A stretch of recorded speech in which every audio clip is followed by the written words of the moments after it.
অদৃশ্য অলসতার নেশা, ঘুম ঘুম চোখের পিছু টান, অজানা চিন্তা, প্রিয়জনদের বাঁকানো ইঙ্গিতমূলক কথা, আরও কত কি আপনাকে এগোতে দেয় না। প্রতিদিনই মনে হয় কাল থেকে এইসব চিন্তা বাদ দিয়ে নতুন এক জীবনের যাত্রা শুরু করব। কে কি বলল এগুলো আর কানে নিব না। আপনার এই যে প্ল্যান বা ধারণা, সেটা যে সম্পূর্ণ মিথ্যা বানোয়াট, নিজেকে ঠকানোর একটি সুপরিকল্পিত পূর্ব নিয়মের ধারাবাহিকতা, তা আপনাকে বোঝাতে হবে না মনে হয়। এখন প্রশ্ন দাঁড়াবে, কিভাবে? ভাইয়া বা আপুমনি, আপনার বয়স যেটাই হোক, এখন পর্যন্ত এমন প্ল্যান কতবার করেছেন আর কতবার নিজেকে ঠকিয়েছেন? কমেন্টে জানান। পৃথিবীতে কাল করব বলে কোনো কাজকে ফেলে রাখলে আপনি কখনোই এগোতে পারবেন না, এটাই বাস্তব। থমাস এডিসনের একটি বিশেষ উক্তি আছে, আমি বলবো না আমি 1000বার হেরেছি, আমি বলবো যে আমি হারার 1000টা কারণ বের করেছি। আর আপনি 1000বার চেষ্টার প্ল্যানই করলেন, জীবনে কিন্তু একবারের জন্যও চেষ্টাটাও করলেন না। পৃথিবীতে আজই একমাত্র সত্য, আজ নয়তো কোনোদিন নয়। আজ শুরু করতে পারছেন তাই কালকের পরিকল্পনা থাকবে, আর না হলে কালকের পরিকল্পনাটাও হবে কালকে করব মানে পরের দিন করব। বিষয়টা একটু জটিল মনে হলো? আচ্ছা, 2 মিনিট সময় নিয়ে গল্পটা শুনুন, সব পরিষ্কার হয়ে যাবে। একটা সময় ছিল যখন মোটর গাড়ির স্টার্ট করতে হতো ইংরেজি জেড অক্ষরের মতো একটি হ্যান্ডেল দিয়ে। অনেক পরিশ্রম, শক্তি ও সময় ব্যয় করে গাড়িগুলো স্টার্ট করতে হতো। অর্থাৎ সে সময় যে কোনো গাড়ি স্টার্ট করা ছিল একটি রীতিমতো হুজ্জতির ব্যাপার। একজন তরুণ যুবক, যিনি ছিলেন জেনারেল মোটরস রিসার্চ কর্পোরেশনের ভাইস প্রেসিডেন্ট, তিনি বন্ধুদের বললেন যে একটা ছোট্ট চাবি দিয়ে গাড়িগুলো স্টার্ট করা যেতে পারে। কিন্তু বন্ধুরা হেসে উড়িয়ে দিলেন তার কথাটি, এবং যারা শুনলেন সকলেই বললেন যে অসম্ভব কল্পনা তার। আর তার খেয়ালি কল্পনার জন্য মজাও করতে ছাড়লেন না। বললেন যে একটা ছোট্ট চাবি দিয়ে এত বড় মোটর গাড়িকে স্টার্ট করা সম্ভব নয়, কিন্তু আজ আমরা জানি যে এটাও সম্ভব হয়েছে। এখন একটি ছোট্ট চাবি দিয়ে, অর্থাৎ সেলফ স্টার্টের মাধ্যমেই গাড়ির স্টার্ট করা যায়। কিভাবে এটা সম্ভব হলো, এবার সেই বিষয়ে বলা যাক। তার নাম চার্লস ফ্রাঙ্কলিন ক্যাটারিং, সংক্ষেপে চার্লস এফ ক্যাটারিং নামেই পরিচিত আজ, যিনি এই অসাধ্য সাধন করতে পেরেছিলেন। তিনি যখন গাড়ির সেলফ স্টার্টের আবিষ্কারের স্বপ্ন দেখতেন, তখন তার এই স্বপ্ন পূরণের জন্য প্রয়োজন ছিল প্রচুর পরিমাণ সময় এবং পরিশ্রম। বাধ্য হয়েই তিনি চাকরিটা ছেড়ে দেন। যে কোনো গবেষণার জন্য অর্থেরও প্রয়োজন। চাকরি না থাকায় তার অর্থের অভাব দেখা দিল, তার ব্যাংক ব্যালেন্সও ফুরাতে লাগলো। একটা সময় সবই ফুরিয়ে গেল। তখনও চার্লস ক্যাটারিং সফল হতে পারল না। একটার পর একটা প্রচেষ্টায় ব্যর্থ হতে লাগলো। গবেষণা চালিয়ে যাওয়ার জন্য আরো পয়সার প্রয়োজন হতে লাগলো। হতাশ হয়ে কাজ বন্ধ করে দেবেন নাকি কাজ চালিয়ে যাবেন? তিনি জমিজমা গয়না ইত্যাদি বিক্রি করতে লাগলেন। একটা সময় সেসবও ফুরিয়ে গেল।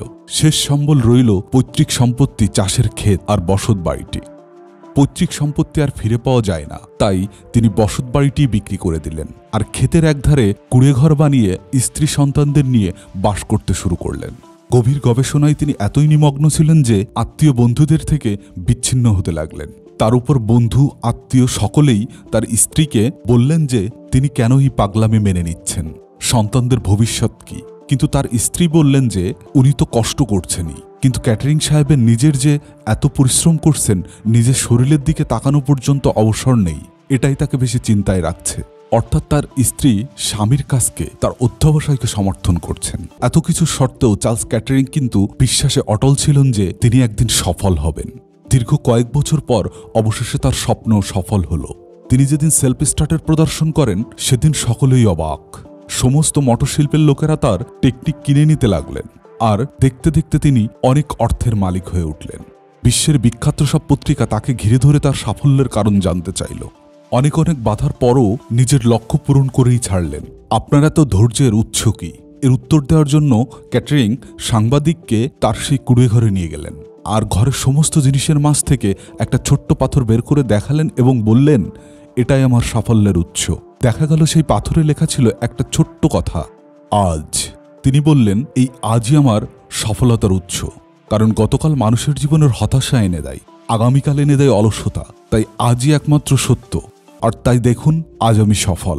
তাই মনে রাখবেন, যারা আজ নিয়ে বাঁচে তারাই সফল হয়। দুনিয়ার সমস্ত কাজ আসলে আজই সম্পন্ন হয়। তাই বর্তমানকে নিয়ে বাঁচাই সাফল্যের মূল সূত্র। এখন নয়তো কখনো নয়।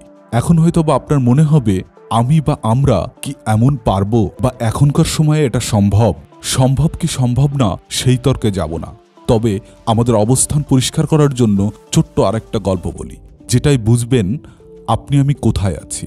এক ব্যক্তি একটি হাতিদের ক্যাম্পের কাছ দিয়ে হেঁটে যাচ্ছিলেন, যেখানে ছোট বড় নানান আকারের হাতি দড়ি ও শেকল দিয়ে বাঁধা ছিল। তিনি দেখলেন অনেক বড় বড় হাতিগুলো শুধুমাত্র একটা ছোট্ট দড়ি দিয়ে বাঁধা আছে। তারা ইচ্ছা করলেই সেই দড়িগুলো অনায়াসেই ছিঁড়ে ফেলতে পারে, কিন্তু তারা সেই দড়িগুলো ছেঁড়ার কোনো চেষ্টাই করছে না। আবার সেই বড় হাতিগুলোর পাশেই দুইটা ছোট্ট হাতিকে সেই একই রকম দড়ি দিয়ে বেঁধে রাখা হয়েছিল, কিন্তু তারা সেই দড়িগুলো ছেঁড়ার জন্য আপ্রাণ চেষ্টা চালাচ্ছে, কিন্তু তারা বারবারই ব্যর্থ হচ্ছে। এই দৃশ্য দেখে কৌতূহলবশত সেই ব্যক্তিটি হাতিগুলোর পরিচালককে জিজ্ঞাসা করলেন, আচ্ছা, আপনারা যে এত বড় বড় হাতিগুলোকে শুধুমাত্র একটা দড়ি দিয়েই বেঁধে রেখেছেন, কই এরা তো কেউই পালিয়ে যাচ্ছে না বা পালানোর কোনো রকম চেষ্টাও করছে না। তবে তাদের পাশে ছোট্ট হাতি দুইটাকে দেখছি আপ্রাণ চেষ্টা চালাচ্ছে দড়ি ছিঁড়ে পালিয়ে যাবার। তখন পরিচালক বললেন, এই যে ছোট্ট হাতি দুইটাকে দেখছেন, এদের নতুন আনা হয়েছে, আর এই দড়িটি কিন্তু এই ছোট্ট হাতিগুলোর বেঁধে রাখার জন্য যথেষ্ট মজবুত। তাই যতই এরা চেষ্টা চালাক না কেন, এরা এই দড়িটি ছিঁড়তে পারবে না। আর অনেক চেষ্টার পরও যখন এরা দড়ি ছিঁড়ে পালিয়ে যেতে পারবে না, তখন এরা বিশ্বাস করে নেবে যে এদের পক্ষে এই দড়ি ছেঁড়া অসম্ভব। তাই এরা বড় হয়েও আর এই দড়িটি ছেঁড়ার কোনো চেষ্টা করবে না। কিন্তু বড় হাতিদের ক্ষেত্রে এই দড়িটি ছেঁড়া একটা সামান্য ব্যাপার, কিন্তু এরা এখনও মনে করে যে এই দড়িটা ছেঁড়া তার পক্ষে সম্ভব নয়। আমরা জীবনে চলার পথে এই হাতিদের মতোই একই ভুল করে থাকি।